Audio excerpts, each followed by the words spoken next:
Hey folks, how's everybody doing? I hope you're all doing well. We got quite a lot of people in chat, understandably so. Um, let's see who we got in chat. Let's greet everybody. It's going to be a fairly short stream, so I'm going to be going through stuff pretty quick. Coffee Bassi, Andre KBOS, hello, hello. Magus, welcome. Just Davis, fine. Yes, Christmas coming early this year, I suppose. Alpha, welcome, welcome, welcome. Smiley, how are you doing? Pilot 54, hello, hello. I Twitch forever. How are you doing, my man? Taylor 114E. Hello there. And who else did I miss? A Leading Edge. That's our very well known lovely Goran himself. Henry Dobbins. Welcome, welcome. Hope you are well. Brian Ranieri and Reich F16. Diego BRQ. And we got a follow from Pilots, actually, we got a follow from Toei70 and Pilots54. Also, thanks for the follow, guys. Delta Who, how are you doing? And there's Pilot54 with the follow.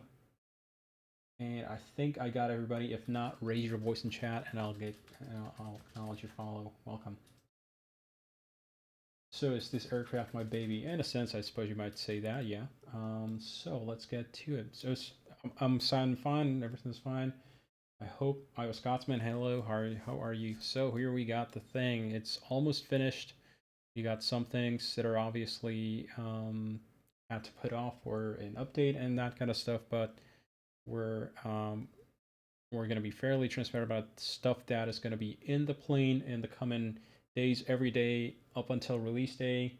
Which, if you haven't noticed yet, it's up there, up above my head is going to be on this Saturday early morning, or if you're U.S. East West Coast, whatever, it's going to be fairly late at night Friday, but tentatively, it's going to be Saturday early morning. And Stealth Bomber, thanks for a follow. Logan Warrior, thanks for the follow, man. Aviation CEO, yes. Unfortunately, no pricing yet. DPHL has just made up a number, so there you go.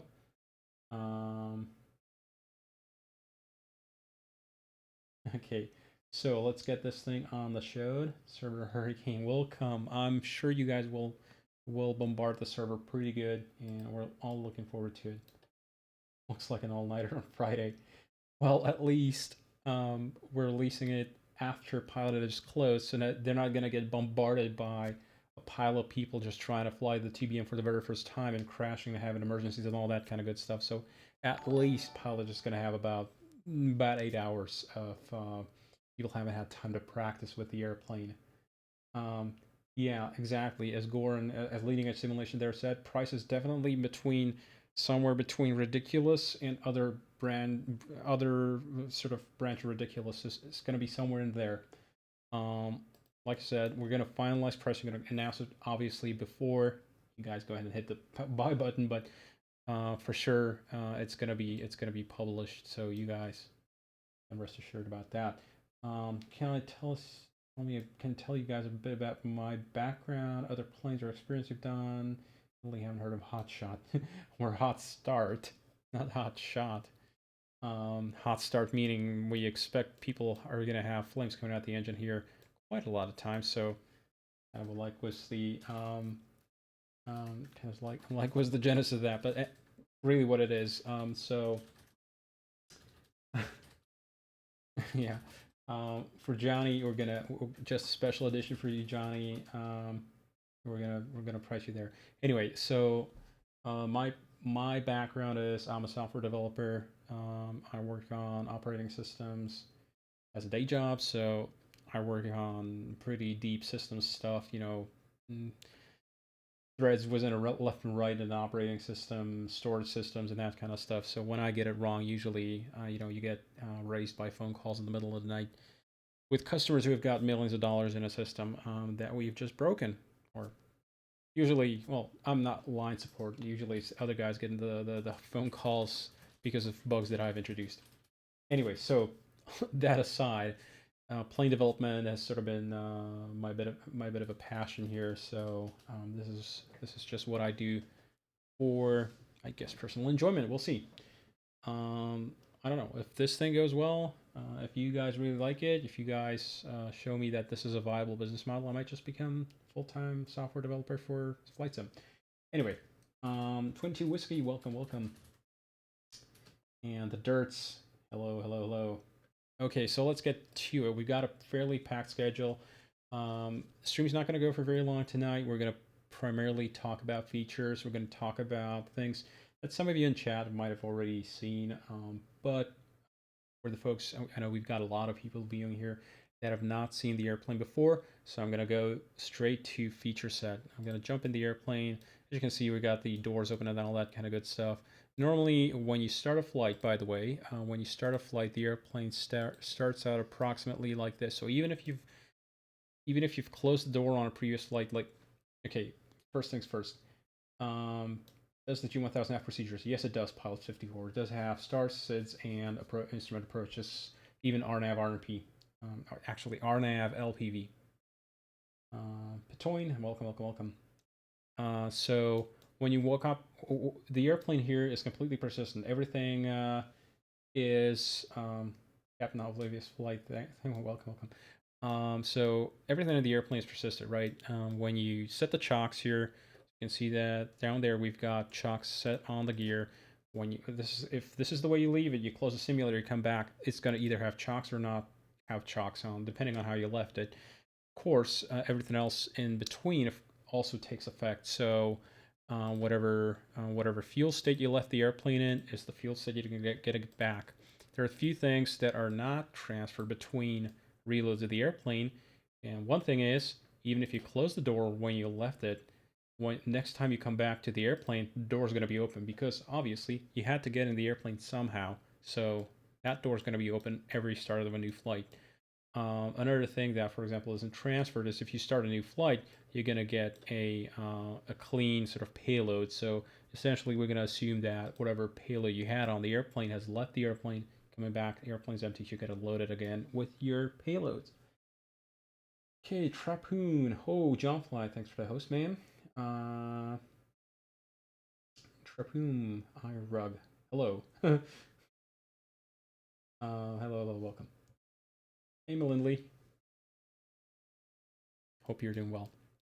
So, jumping into the airplane, I've got the airplane right now loaded up with Stevo colors. Actually, let me apply the registration mark. You can see that we have a little window here that lets you edit the registration mark on the fuselage. Right now, there's nothing on there, so these numbers here you don't really need to worry about. These are primarily for livery painters. They're going to be able to customize where on the fuselage the livery appears.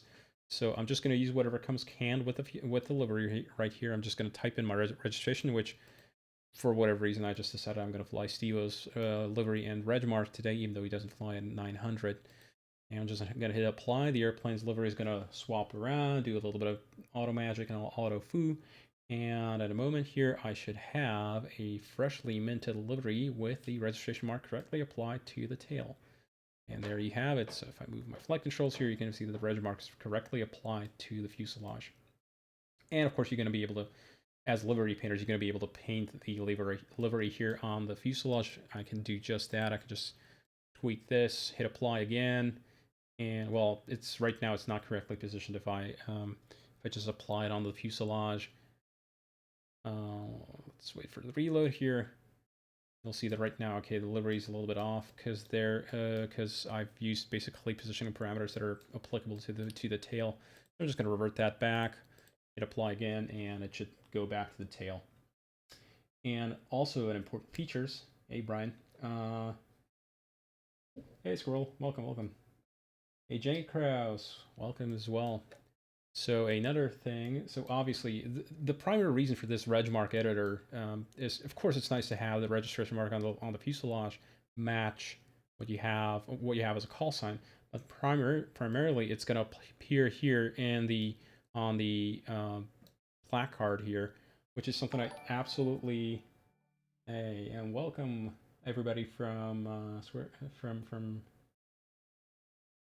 Aptoine. 133 bots, yeah, 133 bots that are into All the high rollers are here. It's like Apple releasing a new iPhone.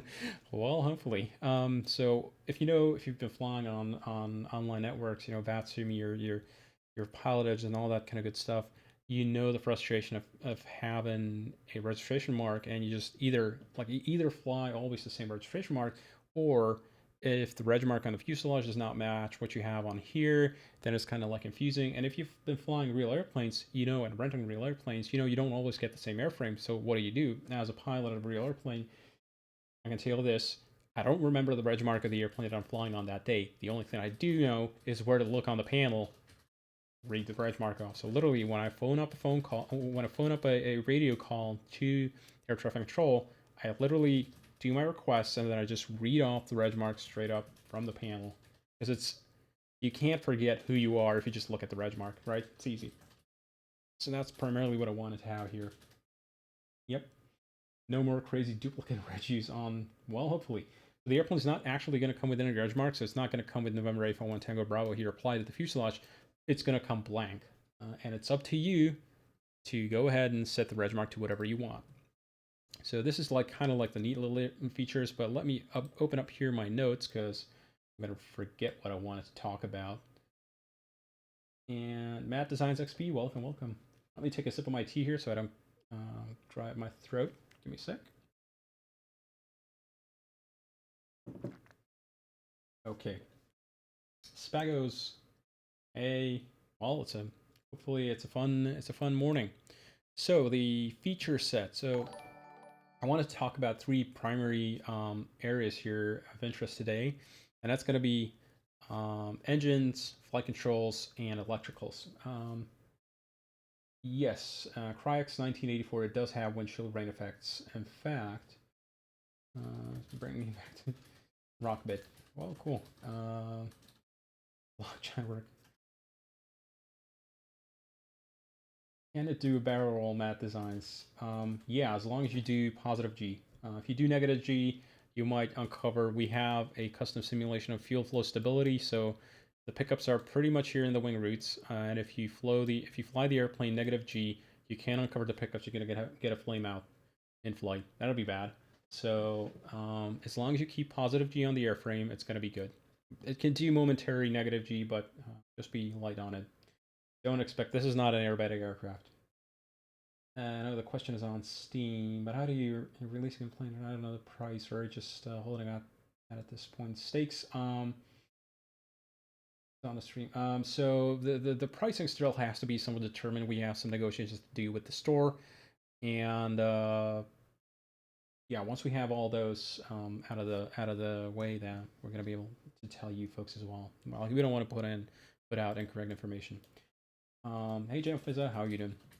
So let's get to engine starting and all that kind of good stuff. The airplane here, as I said, is entirely persistent. All the parts of it, all the things that you move, things like, let's say for instance, you move the throttle out of the cutoff position, it's going to give you a little hint here that it's not a very good idea to have that with the engine off. But if you leave that there, and you close the simulator, come back, it's still going to be in the low idle position.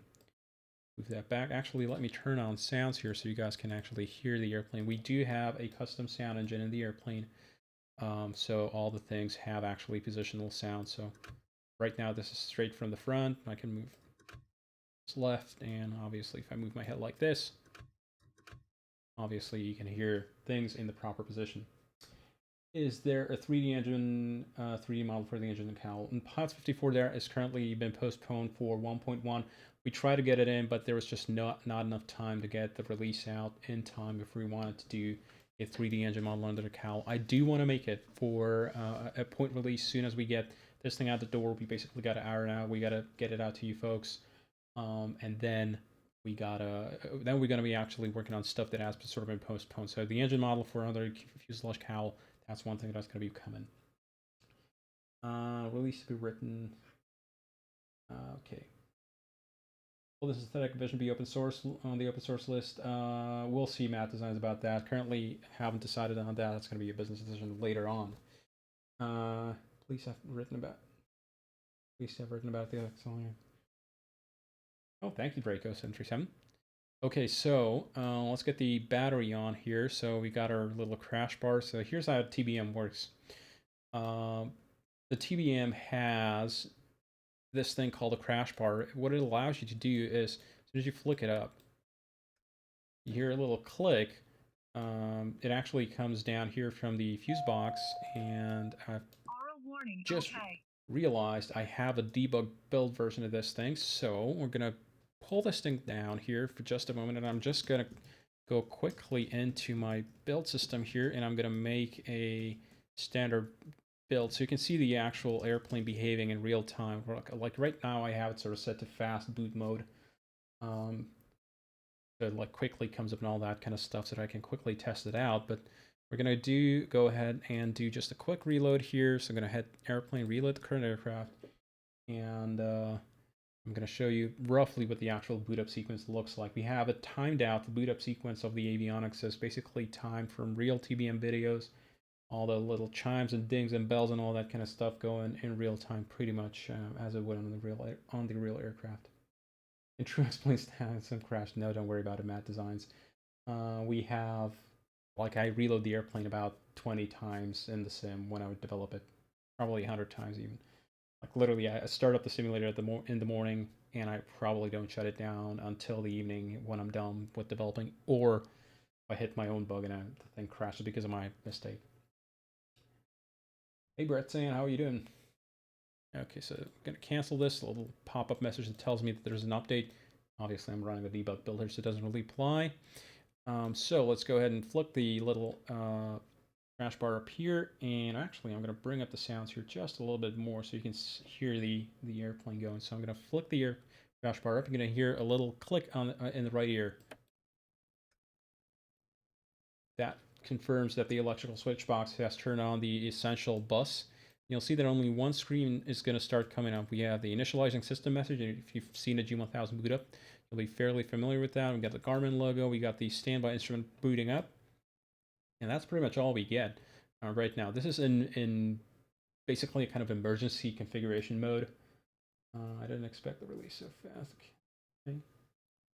Final textures came together fast. Yeah, I know. Pick a 5-string. Will it update with Skunkcraft? Between it's going to update with its own updater. So I'm going to cancel this. Oral warning. Okay. Okay, so we got the oral warning test passed. Hey, Flying Jackal. Thanks, man. Pack the computer. Anything else doesn't matter. Thanks, man. Thank you. Thank you from Jack. Okay, so we've got the airplane right now in sort of an emergency config state. That is just means that we have like minimum electrical draw. You can see system test. Okay. You can see that the battery amperage draw right now is showing -4 amps. That just means that we are running the essential bus avionics. We have nothing else. We got the synthetic vision coming on, and that's it. Like right now, we're just on basic radios. We got COM1 and NAV1 basically working. So to get the rest of the avionics started up, we got to go up here and put the battery selector up. I'm sorry, the electrical source selector here up to battery. I'm gonna get another cast. You have to get used to the airplane's fairly yelly on the cast system. Fortunately, that's really how the real airplane is. You can frequently see the real pilots when they start up. They just bang their fingers on these two cancel buttons all the time. So we got the rest of the avionics here coming up. We got the MFD and the co-pilot's PFD coming up as well. We confirm that our databases are current. So we've got a checklist file that is current. Well, actually, it's just version 1.0 for the checklist file. We got a current database for safe taxi, navigation, airport directory, and charts as well. So that's all great. I'm going to jump over here. I'm going to confirm that. As you can see, this is a custom G1000 overlay we got here. Yep, Alpha 19. Yeah. So it's actually the airplane, even though it's called a TBM900, it's actually an 850 horsepower engine. They've not changed the engine from an 850. They've changed some other stuff around. They've changed the airframe around. So, for example, the intake design here is new, and there's a lot of little aerodynamic improvements around the airframe, but the engine is actually the same. Is it a stand like a gate? Yeah, sure. Watching Matt take his tail strike it. It won't be so. Yeah, so Navigraph data is so the airplane right now uses the G1000 avionics, the core from X-Plane, right? So it's gonna run Navigraph databases from day one. Using gravity to obtain.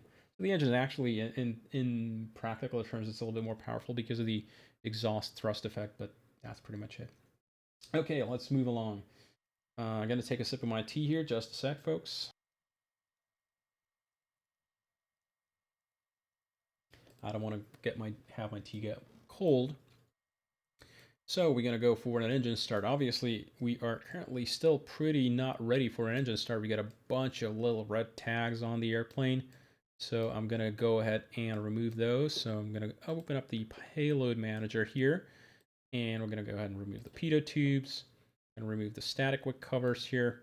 Those are actually, the reason that for these guys is fairly simple is they are literally eye level. So just to prevent people poking their eyes out, they've put a little cover there. We got our little static port covers up here on both sides of the fuselage, so that's going to go away. And finally, the engine ties and caps here in the front, those are going to go away as well. And these actually do matter in our model for all the stuff, the static stuff we have simulated. Since we simulate the airplane actually sitting around, um, yeah, I'm a tea drinker. Simulated eye poke. We do have simulated hypoxia for custom code with custom code. So that's going to be a fun one to show you guys later on. Not in this stream though. We got to move along. But you do want to make sure that you remove and put the caps back on after you're done with the flight, because it do actually simulate the ability for wildlife and like FOD to get lodged in the intake. And you start up the airplane after 3 or 4 months of it sitting on the ramp. There's a good chance you're just going to see smoke coming out the engine, and that'll be the end of it. Is the GPU study level? Definitely.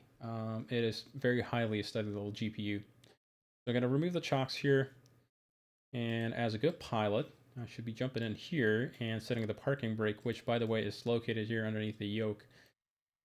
Curious thing for you folks, I'm sure people are going to be asking about this. Just rotating the knob here is not actually going to engage the parking brake because we are simulating that you do need actually to lock in brake pressure. So I got to depress my pedals here, then I got to rotate it back in and then be done with it.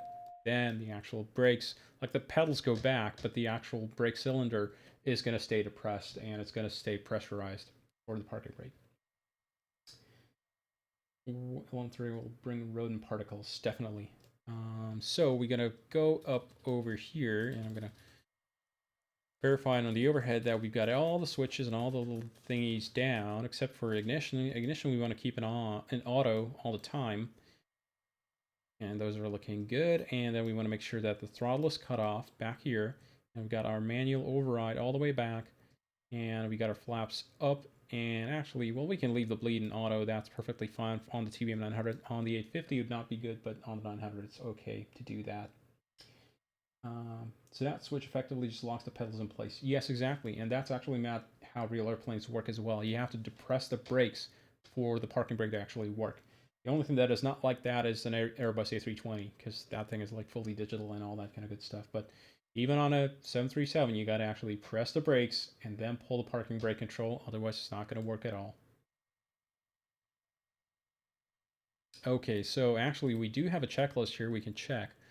So we're going to go ahead and do like manual override control. Sure, we got the throttle to cut off. And it says we got a fuel imbalance. Ooh, apparently I did not load the fuel correctly. I'll get a look at that. So I'll open up the fuel tanks here, and we can add in fuel. I'll just put in like 85 gallons each side. That's perfectly acceptable. One important detail for you guys, when you leave the fuel tanks open, we can't just go ahead and close this window here because the fuel tanks are going to stay open and we will be leaking fuel if we take off like this. Rest of this Imperial plane. Definitely, Sid. Yeah, you know your stuff. So actually, we got to go in here. So as soon as I open the payload window again, it's going to actually close up the fuel tank. But normally when I got this, I got to actually manually close that tank so that the tank stays closed and locked. Does it have a crossfeed valve? No, it doesn't. TBM only has 2 separate tanks. And Mac Winnow, thanks for following. And PH Kim, thanks for the host with one guy there. Is there scrollable support for fiddling with the knobs? Yes, it is. It is fully scrollable enabled. Yes, Henry. You left the cap open, climb 15,000. Will the fuel evaporate almost instantly? No. So fuel evaporation doesn't really become a problem until very low pressures. Although it will due to ram air. So you have to understand the fuel actually, the tank is not an empty box, right? It actually has wing spars and wing ribs spars and ribs going through it. There's a bunch of little openings that are anti-slosh baffles that are designed to prevent fuel migration away from the pickups. So the fuel is not going to drain all the way to empty, but it is your ram air effect and your Venturi effect is going to pull out some amount of fuel out of the tank. Yeah. Well, I mean, all the Venus, yeah. The fuel's going to get sucked out, but only to some degree. In Airfighter GR, thanks for the follow.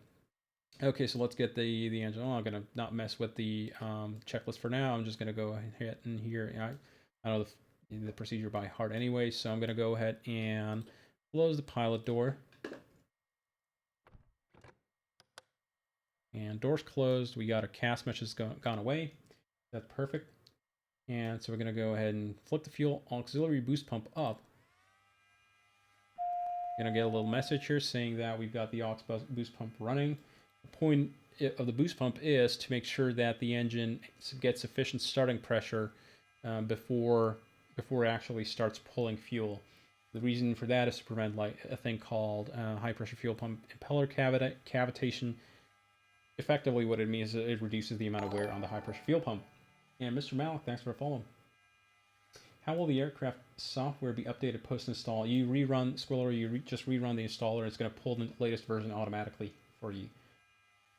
So there's just the installer actually does not contain the aircraft. The installer downloads the aircraft, always the latest copy for you, and installs it in place. So with that all done, we just make sure that there's nobody around the airplane. Okay, nobody around. Perfect.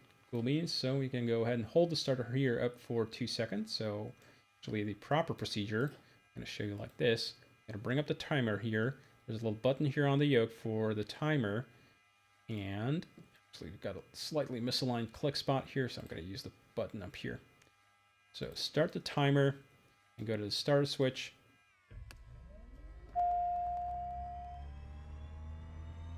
Waiting for 13%. We got to make sure ITT is less than 150. And it's looking pretty good. We got good motoring here. So just bring the fuel control here up to low idle. And just monitoring the ITT at this point. We got pretty good of evolution here. We're going to be 30% by 30 seconds. There's a bit just about there. At 42%, there's going to be a secondary ITT spike, so it's going to go whoop. There we go. It's just lifted off.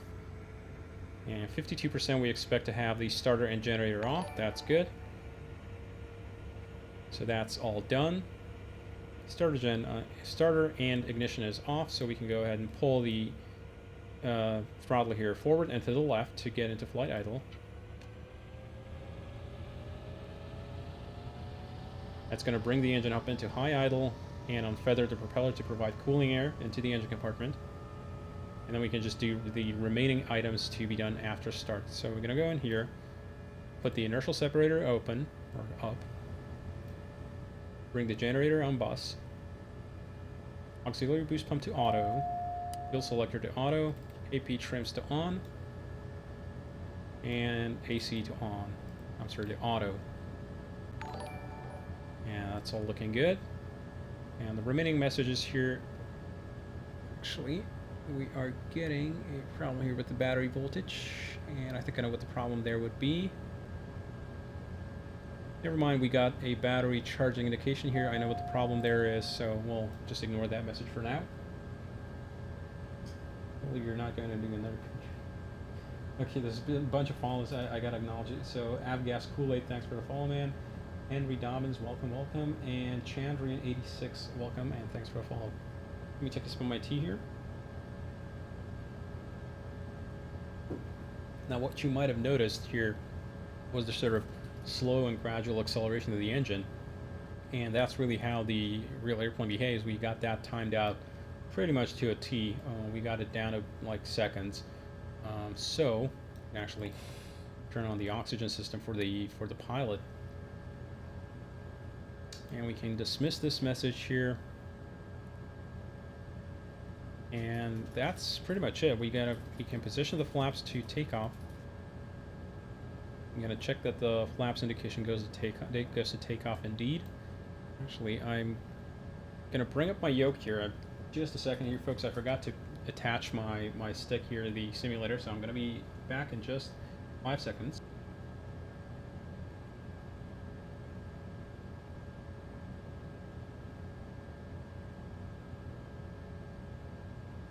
Okay, we're back in business. I'm sorry, I missed a bunch of stream messages there. Are the icing effect simulated? Cool madness? Yes, they are. So we do have icing simulation, and that's going to be coming in one of the streams in the coming days. I'm going to be showing off how the icing simulation works. I have a trial of PE just to watch the group flight. Yep. That's a good thing. We're going to have a CSL when the release comes, so you folks are going to be able to see everybody else as a TBM as well. So we're going to get this thing on organized here. This is a bit of a bug here. I know what the problem there is. I basically got to sort out some things in the battery modeling system there. Oh, you have battery charging indications, so I'm going to ignore that for now. And the rest of the messages here are looking good. Like I said, ignore low voltage. Battery amp is going to go away momentarily once the battery is sufficiently charged. And we can go ahead and turn on the nav lights here. I'm going to make the sound here just a little bit. Am I going to crash? No, Towel CCS, CSS, we're not going to crash. So be careful at her. I'm not in the US right now. Ice effects, yes, PhD, we do have ice effects. It's going to be a little loud. I'm going to go to an external view. I'm going to try and tone down the sound here just a little bit so you guys don't have your heads blown off. But careful warning for everybody, all of you headphone users, it's going to be a little bit loud. BBLNU, I'm going to show the maps integration on a future stream. Currently I don't have time for that on this stream here. It's going to be a little bit loud. Everybody, again, headphone users warning, it's going to be loud.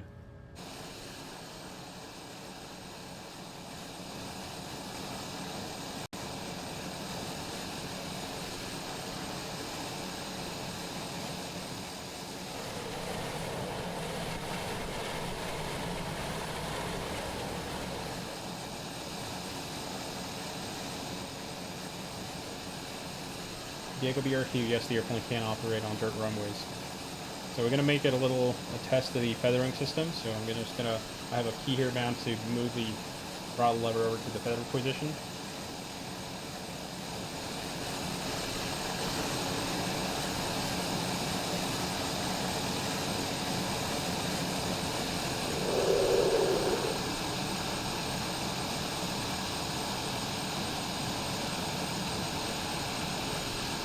And unfeather again.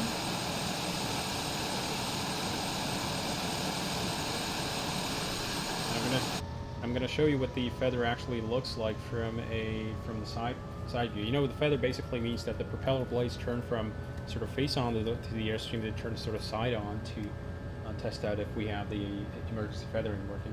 Is my work not affected by 1130, or is it largely externally coded? The airplanes are largely externally coded. There's some bugs in the 1130 that have given us some trouble, but that's going to be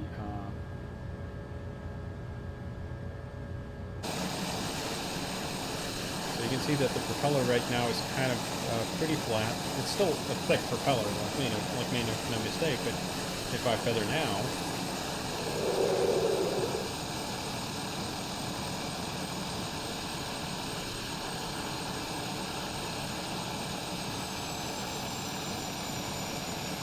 it's just giving a little message here about the AC system.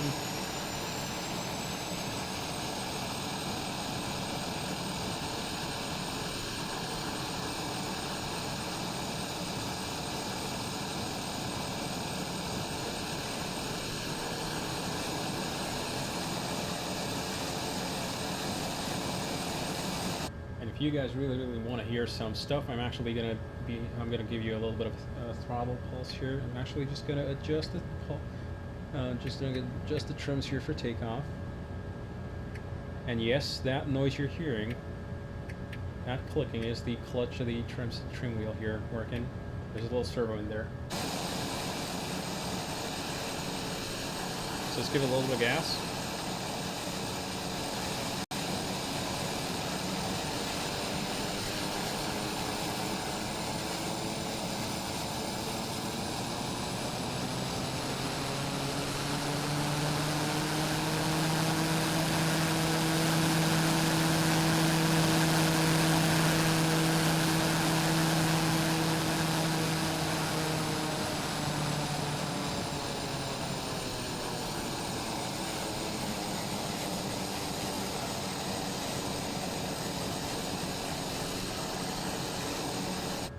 Yeah, and J. Krause, the Heatler is actually custom coated also. I can show you what it looks like from the front, sort of.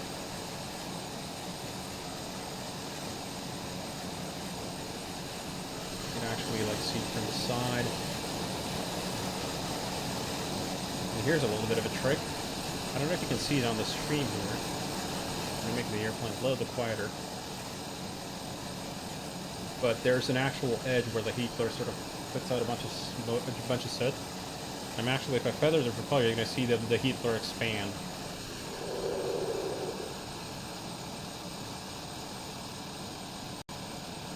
Probably a little bit easier to see from the front here.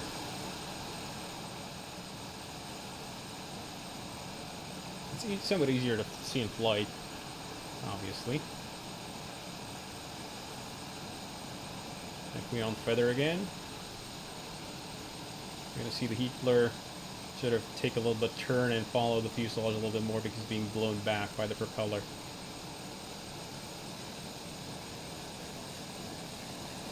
So yes, the Heatler is a yes.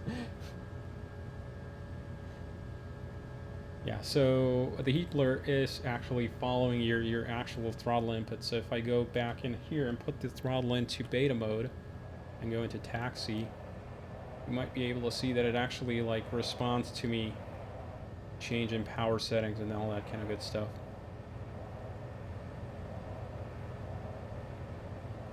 So yeah, and here's another trick that I know people are going to be emailing us all the time. How do I get the engine into beta, or how do I get into reverse and all that good stuff? You can see that the throttle is kind of halfway up right now, and that is actually the position roughly where my throttle is in the physical domain. So this is about half on my throttle. Here's about flight idle, and you can actually see on the little overlay here. This is where my physical throttle is located. So how do I get back into? Hey, test pod Scoop, welcome.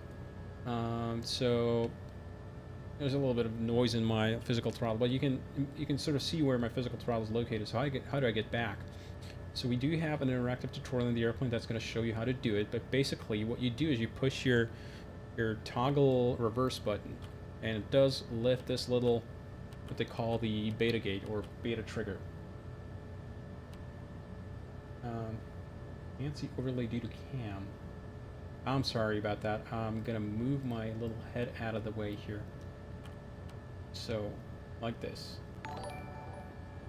And Hilo73, thanks for following.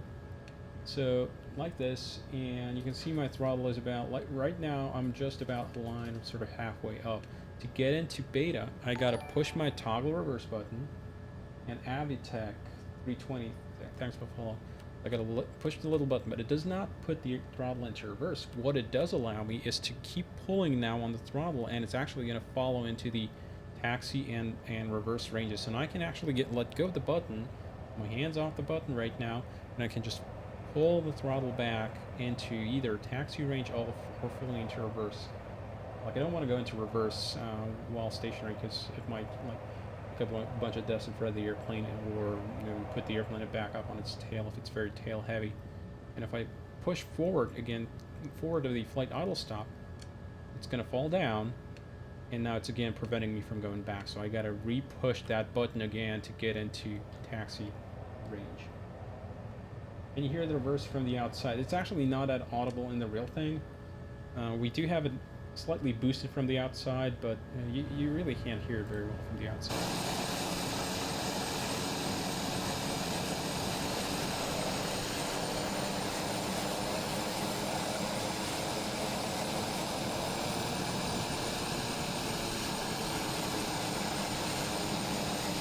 Like, it's one of those things that people told me not to use beta, not this great. Yeah, so test pilot, what he told you was pretty much to use minimum. That little lever. Yeah, yeah. Assign a button to that, and you're gonna be good. Like something on the throttle, which you just push as you pull the throttle back, then will work perfectly. And test pilot, yes.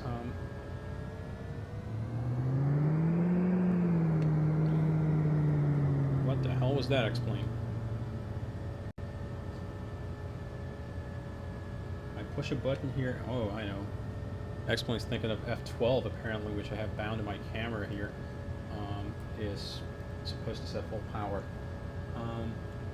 What does this thing cruise at? Squirrel, it does about 310, 315 knots true airspeed, and flight level 310 is the service ceiling. Normally, people keep it around 280, flight level 280 to flight level 310. Yeah, it's typical power sort of and flight level. Jim Bot BN, thanks for calling me. So test pilot, yeah, it's a 300 plus knot airplane. It's the fastest single engine turboprop in the world. So this thing is pretty much the top of the line as far as single engine turboprop aircraft are concerned. Finish up my tea here.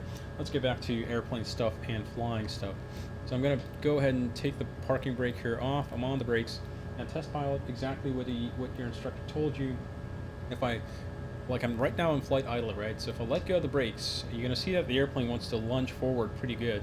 I'm going to stop and show you from the outside view. So I'm just going to stand here and watch what happens when I release the parking brake and release the brakes.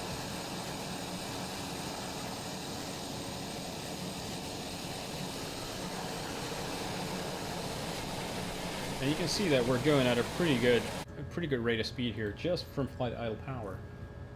Yeah, this is our T-Mug shot. Well, there you go. If you want to see what the T-Mug looks like, it's a pretty bog standard Japanese T-Mug. Anyway, so the way to do this correctly is you pull and put the airplane into taxi range. Then actually you can get to very low power settings. You can get almost to zero thrust. Right now you see the airplane's really not that crazy about accelerating anymore. And I can clearly and easily steer and get around the airport without having to push or a lot of brake. As you can imagine, the brakes actually do heat up in real time. So if I want to get a little bit faster here, all I do is I just push a little bit forward. And here's a curious little thing for all you folks. Here's the prop RPM. I'm actually going to pop this out so you can see. Here's a prop RPM. See what happens when I pull less power. When I actually pull into a lower thrust setting. So this is pretty much just about zero thrust here.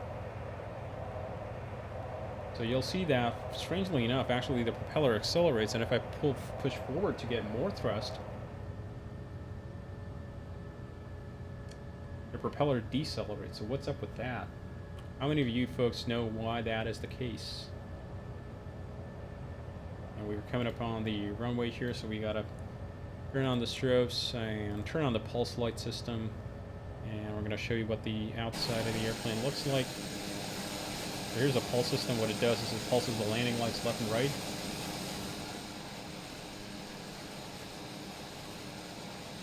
And it's meant primarily for daytime operations.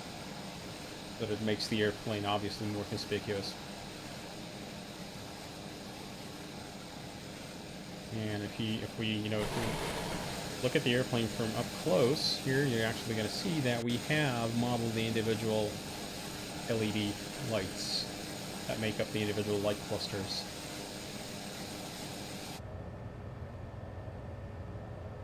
Yeah, so the reasoning is quite simply that the engine is actually kept at a constant NG value, right? So it's basically not changing speeds.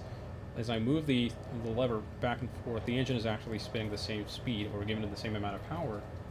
But what we're changing at this point in beta, or in taxi, what you're doing is you're directly affecting blade angle. So we're basically changing how big the bites are that the airplane, the propeller is taking out of the air. And so the bigger the bites, as you push forward, the more the propeller is being dragged down and slowed down. Or if we take less of a bite and basically put the propeller almost directly edge onto the airstream, the propeller is experiencing less drags, and it just accelerates.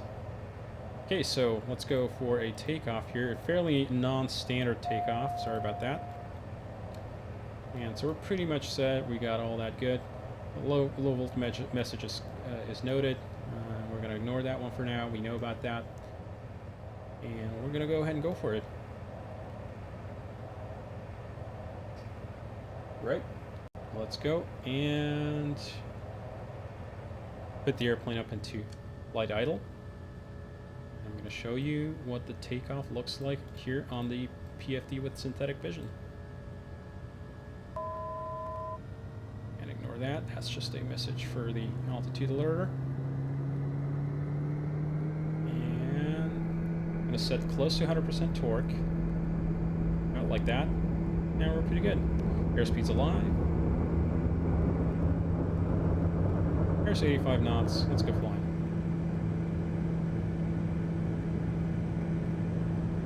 And we got positive rate of climb. I'm going to tap the brakes, and I'm going to select gear up here in just a sec. Here, I'm going to do a little sweet little flyby.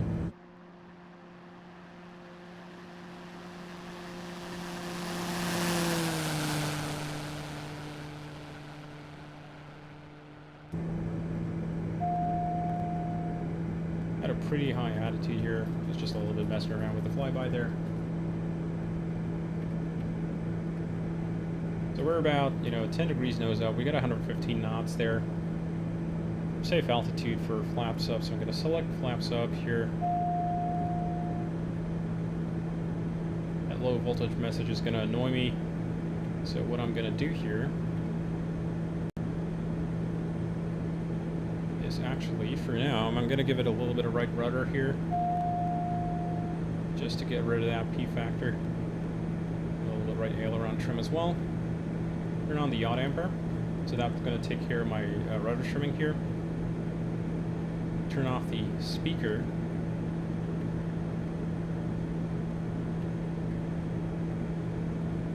And I'm going to turn down the engine sounds just a little bit. I'm going to show you a little bit later on how to...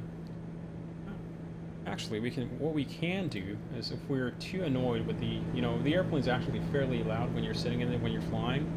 So what we're going to do is we're going to come up here, and we're going to turn on the headset.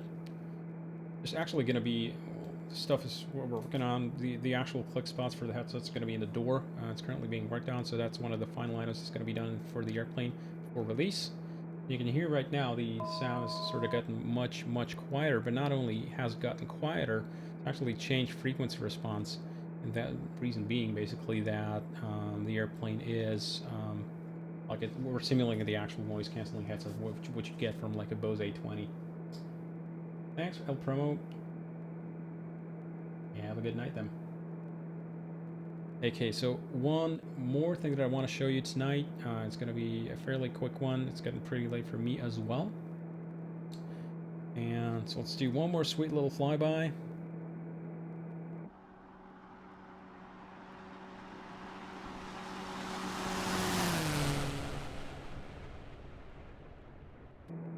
Okay, so we're here in sort of stable flight. Still a manual flight here. And I gotta actually retrim for this here speed that we have. I'm gonna take a bunch of that aileron trim. We do have custom code for the trim behavior, so the airplane is what I'm gonna show you. Yes.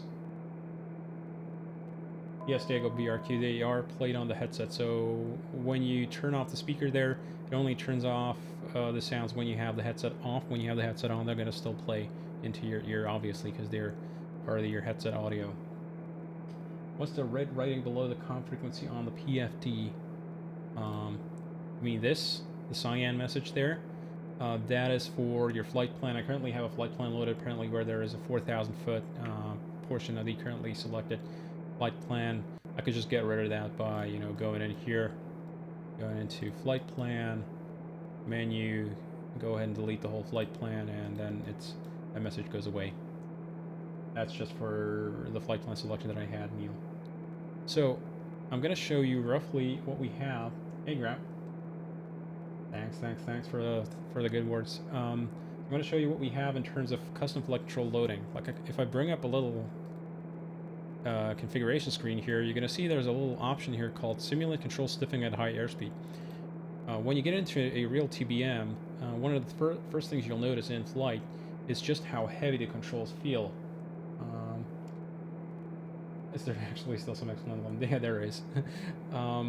You'll notice that the flight controls feel fairly, you know, weighty, and that is actually kind of by design. One of the worst things that you have for, you know, simulated behavior is that you don't have the control feel of just how the aerodynamic forces are working on you.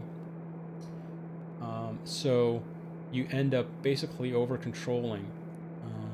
There's ways around that, but effectively what happens is you get like people just given a little bit of rudder input or control input, and the airplane just goes, you know, all over the place. I can show you what that behaves like. We're doing about, you know, 230 knots, 240 knots nearly here. Still on manual flight control. So if I turn off that, you see that the airplane is now extremely sensitive. If I just move my stick just a little bit, and in the real airplane, it would do about the same. You know, if you had the strength to actually give, like, you know, a quarter deflection, you know, full deflection or something like that, that's just going to absolutely wreck everybody on board. But the airplane would actually give you those kinds of rates of response. The reason why it's not doing that in real life is because you don't have that sort of strength. You don't have the physical ability to give yourself that amount of like deflection on the flight controls. And there's a little bit of a problem here with the yaw damper. Gotta tell the yaw damper to go home. Yeah. Got a little bit confused there with me being sort of emphasis on the flight controls there. I'm gonna re-engage the yaw damper here, and it's gonna be good now. What's the matter with this thing?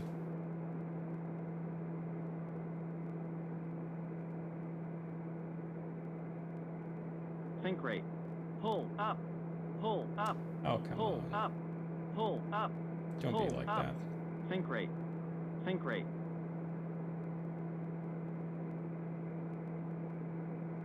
Anyway. Gotta examine what the yaw damper did there. We found bugs. Yeah, apparently we did. There's some oscillation with the yaw damper. I thought I had that resolved. I gotta examine what the bit controller there was doing. Anyway, so let's get the airplane back into a high power setting here.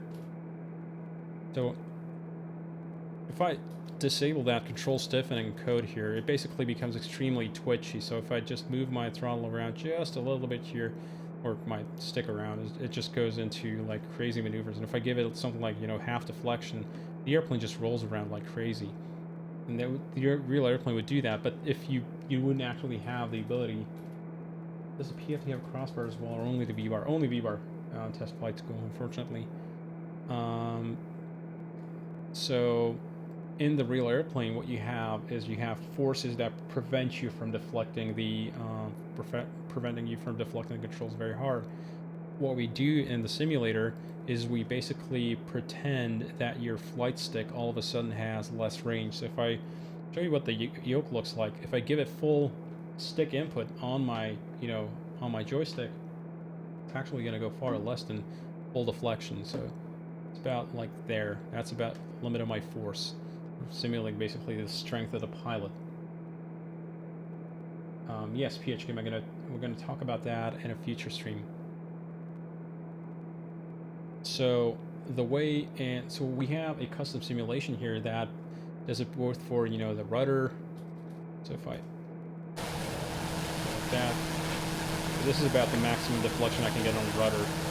The airplane is unassisted with control forces, so unassisted on control. So basically, it's just your physical muscles controlling those flight control surfaces, and you're not going to be able to pull full deflection or probably even quarter deflection on the rudder, when the airplane's going this fast, when it's going 230 knots. So we also, what we do is, as you speed up, we actually put a curve around the flight controls. So if I move my stick, around the center point here, you can see just how fine the inputs are at this point. If I move the view down a little bit, you can see that ever so slightly. I'm moving my stick, probably a quarter deflection, about a quarter deflection there, and it's barely moving, millimeters in the virtual cockpit. First part of this, at low speed. Yes, we're going to show you that. What if I never skip leg and arm day? Yeah. So what you can do is you can just turn off the flight control stiffening simulation, and you're going to be able to do whatever you want with the flight controls, obviously. Although that is primarily meant for folks that have control loaded controls, so things like a Brunner yoke or that kind of stuff, something that has force feedback. And so right now I've have the ability to put in a fair amount of flight control input, and the yoke behaves sensibly. An additional thing that it does is that if I put in a lot of deflection at the same time, so like that, you can see that the yoke does not immediately follow me. It actually, the longer I deflect, so going away from the sort of neutral position, it basically has to apply pressure, and it's simulating you having to apply pressure on the flight control, and it's getting progressively harder and harder, so it actually slows down. But returning back to the center point is pretty quick. Like, you just release it and the thing just springs back. So will it need tweaking? Probably not. It's more like X-Plane 1130 needs tweaking. So let's go and show Diego the reverse part, which is slow speed flight. So I'm going to recenter. I'm going to sort of get back in trim here. I'm going to pull power to a fairly low power setting here. Just about there, so we don't get the landing gear horn yelling at us. And I'm going to move in here. See that we're decelerating. Now the thing is, this being demoed at 1130, Aerosim Gaming it isn't. 1130 is not out for public beta, so I can't show it to people. And 1130 has a couple of bugs that basically make some problems with engine starting. But once that bug is fixed in 1130 and I have submitted all the bug reports and all the little screenshots and all that good stuff, the airplane's going to be perfectly workable in the 1130. So once we decelerate now, so we're 160 knots, and probably go even a little bit slower. I gotta basically trim back and trim back and trim back. Okay, so about there. I'm gonna put a little bit of power in, just about, maybe about 20%, should just about do it to maintain my airspeed. So now if I show you what the yoke does, if I go to full deflection, you can see that the yoke goes much further and actually responds much quicker, and it actually is a little bit more sensitive around the center point, so the yoke does deflect more. There's less of a curve near the center. The point, however, is you can see that even at full deflection, regardless if it was pretty much going 250 knots or 120, the airplane still rolls just about the same rate. And the reason for that is quite simply because the roll rate of the airplane has to do more with control loading and the force that is being applied to twist the airframe, or roll the airframe, into the direction you want to have it to go, when you have it go, instead of your stick position sort of in the simulator. So have a look over where the airport is. I'm going to quickly go ahead and I've just been flying around all over around here. I've kind of lost myself. There's the airport. So I'm going to just pull the airplane a little bit closer to the airport here. I'm going to go for a landing. I'm going to go for a visual landing here. Nothing too fancy. And I'm going to show you the stick inputs here. Be an X-Aviation site. Yes. Correct. And same thing when I go to the external view here. When I go to full rudder reflection now, it's actually going to deflect more. And so that's sort of the point of that. See if the yaw damper is going to cooperate here with me. Cool. So I'm going to give it a little bit more power. And of course, what you can do is the engine is fairly heavily flat rated. So the engine is actually severely flat rated. What flat rating means is that the engine core has the ability to produce a lot more power than the propeller is actually, and the gearbox is able to pick up. So the engine is 850, flat rated, but the actual engine core is about 1,800 horsepower. So if you look down here on the throttle, we are nowhere near max power. Like max power is over here, and we're already at 85%. And if I pull power even more, we get to just about the limit on the power. There's about 99% on torque, and we are actually able to go over 100% here if I just go ahead and push the throttle all the way forward. But you'll see that the engine throttle actually stops. Like the torque stops advancing at 108%, even though my throttle is like moving a little bit back and forth. The torque stays at 108%. The reason for that is that the engine has a pneumatic torque limiter implemented. So if I pull it back into 100%, we're pretty much in safe territory here. The reason for that is just because if you over-torque the engine so severely, there's just so much extra power that you could literally tear the gearbox apart if you put, 2 times the amount of torque on the thing that it's designed to take. That's the yaw damper spazzing out again. I gotta get that looked at. So there's a fair amount of safety built into the airplane here, just to make sure you're not killing yourself. But there's certain things, if you break certain parts in the airplane, then the torque limiter is not going to work, and yeah, you can very much unscrew the engine sort of in flight. And we're going to show here just how quickly we can decelerate. I'm going to probably have to do one. Probably going to have to do one orbit here. We're decelerating pretty good, but it's just not coming together here in time. That's about 180 knots. Gears coming out. Flaps approach. Gonna be pretty quick landing. Apologies for the slightly bad landing approach here. I was getting lost in talking about stuff. So 120 knots. There's about final flap setting. We're just gonna put the stick over here to the side. 500. Think rate. Think rate.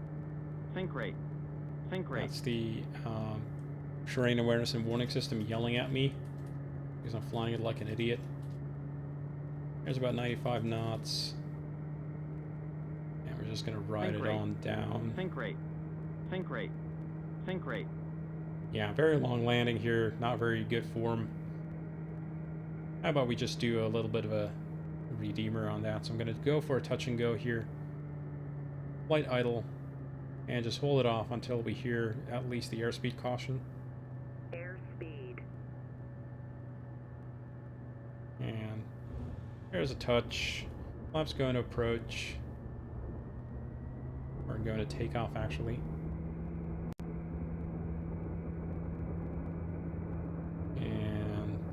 Power's on, and go ahead and pull the nose up. Positive rate of climb. Tap the brakes. Remaining runway is not sufficient for landing anymore, so gears coming up. If you engage reverse in flight, so there's going to be a bunch of stuff that's going to happen. First of all, the engine's going to probably spike on the RPM, and we can go flaps up now. The engine's probably going to spike on the RPM.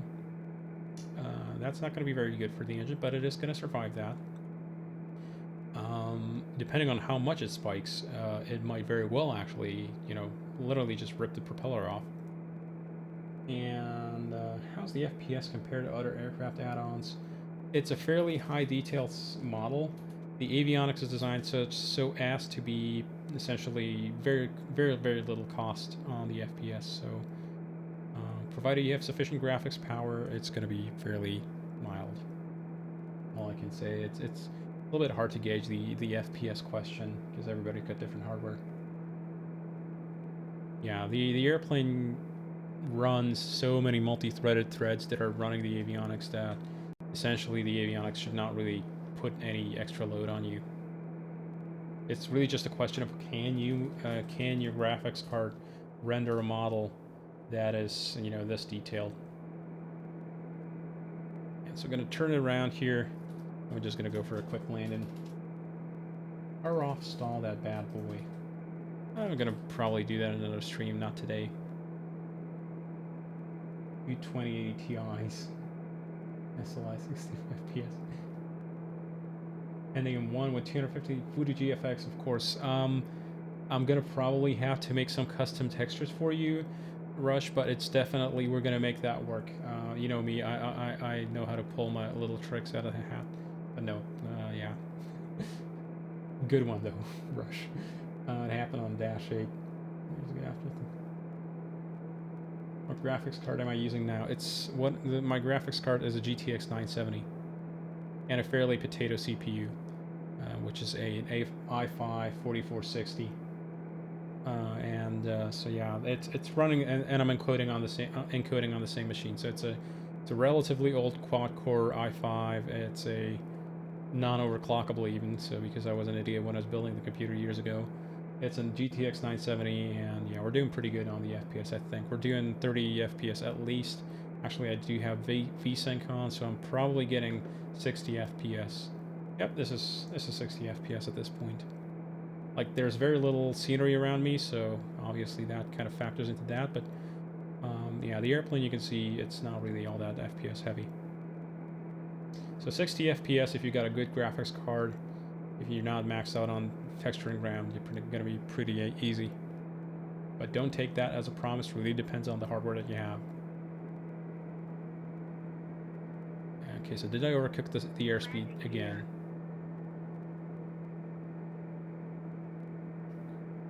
Probably overcooked it again. Yeah, just about. Do I plan to build any other planes soon? Bull Dark, maybe. Well, we'll see about after the TBM's out. Any future projects haven't been decided yet. So, gear down, approach, or take off flaps. And we actually got to get down pretty hard. You can see that the airplane is able to do about 10-degree nose down, easy with gear and flaps out. So much so that it actually triggers the terrain awareness and warning system. Sync rate caution. Sync rate. Sync rate.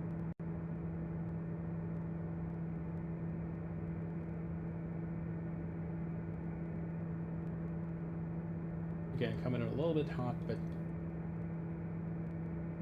500. Just 500 feet above the field, and just about final flap setting.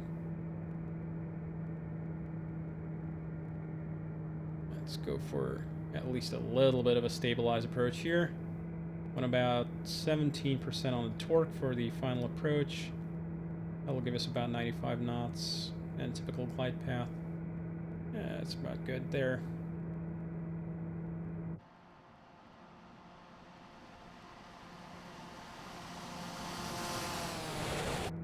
You'll notice the airplane is actually nose down at the approach speed. That is normal. That's real for the TBM. Light idle and just ride it out. Ride it out. Just keep pulling back on the nose. Keep pulling back. Keep pulling back. Keep pulling back. Airspeed. There's about 75 knots, sort of the ideal touchdown speed. Select taxi range. Let the nose down, and at this point I'm off the stick here. Just using the beta range here, not even going into reverse to decelerate, and the airplane decelerates pretty happily. So yeah, just use a little bit of brake here. I'm gonna do a turnaround on the runway.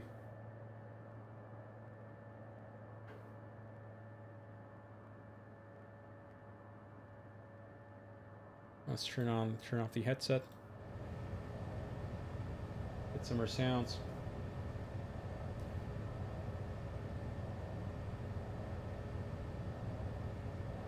And for a final trick, we're gonna park the airplane, and then we're gonna do an engine start with external sound, so you guys can hear those.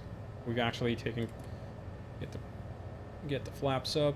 We've actually taken great pains to make sure we recorded all the sounds on a TBM900, the real thing. So these are actually recorded from a TBM, obviously, and they are all positional and all that good stuff. You can even hear the flap motor going back in the cabin. It's actually underneath the middle row here. Flap motor is about there.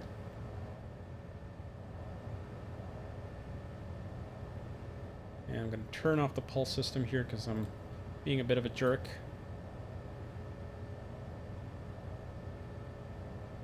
Okay, and there we go. Put the parking brake on. Cancel the message here.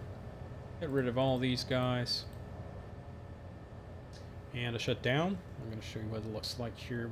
I'll illuminate the throttle here. So, shut down. I'm going to put this guy down here, and we're just going to go ahead. And there we go. Just wait for the engine to stabilize. At about 25%, we're going to get a low fuel pressure caution, and the fuel pump gone, or was it 15%? I keep forgetting. There we go. As the auxiliary boost pump triggering test complete. And I'm just going to hold that button down so that all the cautions go away. You can see that there's a bunch of residual heat in the engine. It's actually going up because we have screen looks like Russian dash cam. Because we have a whole bunch of residual heat in the engine. So if I bring up the sounds here, you're going to be able to hear the engine crackle.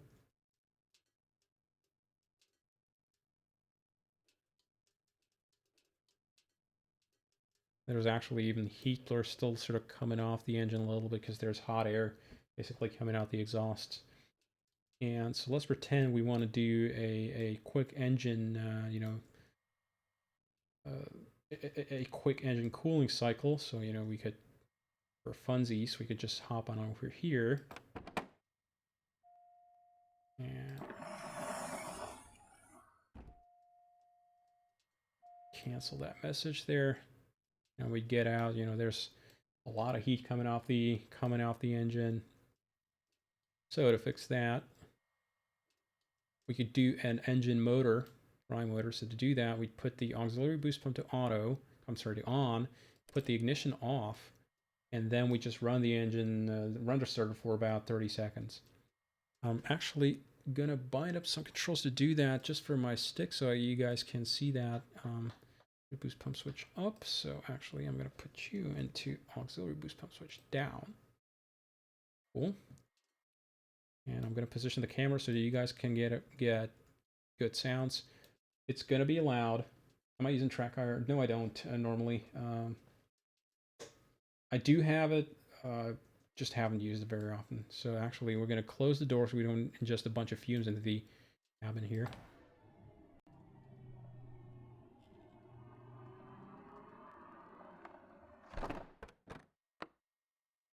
And I'm going to give you an external sound. Again, folks, it's going to be loud, so headphone users, be awares. So here comes the boost pump.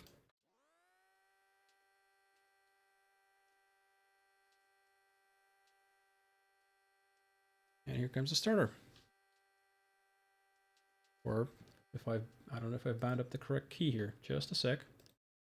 And quadrant, there we go. Oh, wrong button. Starter switch up. There we go.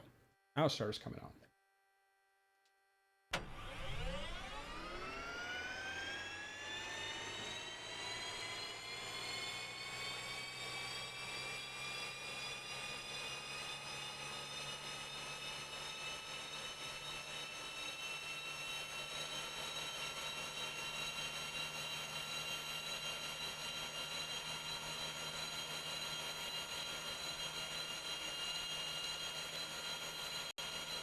Just gonna let it run for a full cycle.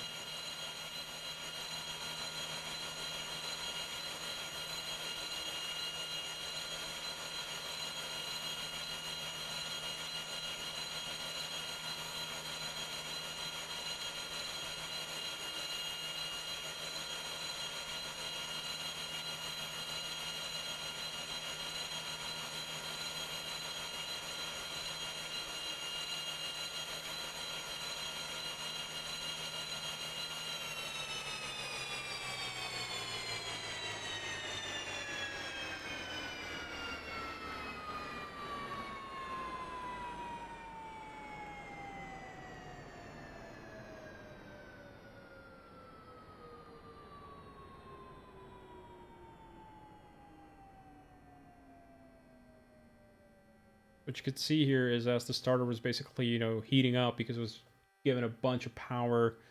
It's about an 8 kilowatt starter. So as here you could see the hot air basically being blown out of the engine and the individual parts being cooled. We'll give the starter about a minute to cool off, and then we're going to go for an actual start attempt. And to do that, we're going to go in here, the ignition over there, turn off U,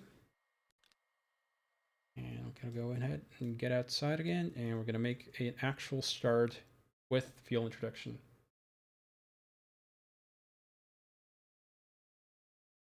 Cool. And on add stream. Okay, so boost pump coming up again.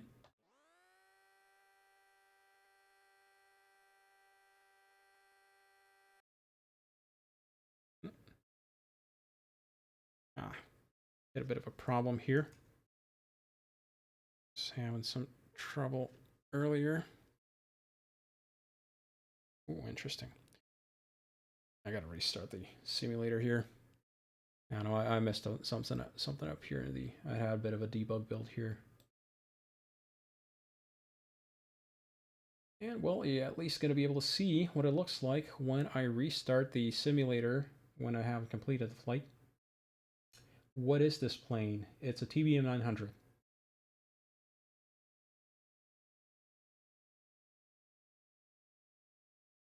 Another one for 4 book. Work apart. Yeah, in a sense, I guess. You're going to see what the actual message pops up. The thing will tell you when it thinks that you haven't completed a flight, either because the ODEN's produced by Hot Start, which would be me and another guy. So when it thinks that you haven't completed the flight, the airplane actually lets you continue the flight if you've either the simulator's crashed or you had to walk away from the simulator or something like that. It lets you continue the flight. It'll actually position the aircraft exactly where you were and put the engine and all that good stuff into a previous configuration wherever you had it. Come on, explain. I'm loading it from a spinning hard drive here, so it takes a little bit of time. Lifetime of the engine chance over the flight hours. I'm not sure what you mean by chance, but the engine right now. So the maintenance simulation and Tech Otter. Thanks for following. And Galen's place. Thanks for following. Sorry I missed you earlier. So we put it in the hangar, and so you can't put it in the hangar and drag it out again. Yeah. So the what was I going to say about? Anyway, so it tells me that it thinks that I haven't completed the flight. And just tell it yes, position me where I was before. And Odens, thanks for following. There we are. Still in the same position. And let's go for an engine start now. And again, folks, it's going to be loud.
All right, folks. So that's going to do it for today's stream. I'm going to be on tomorrow as well, same time, same channel.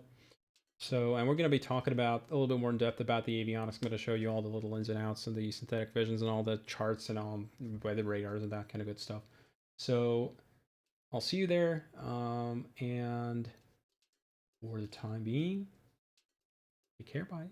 Take care, folks, and have a great night.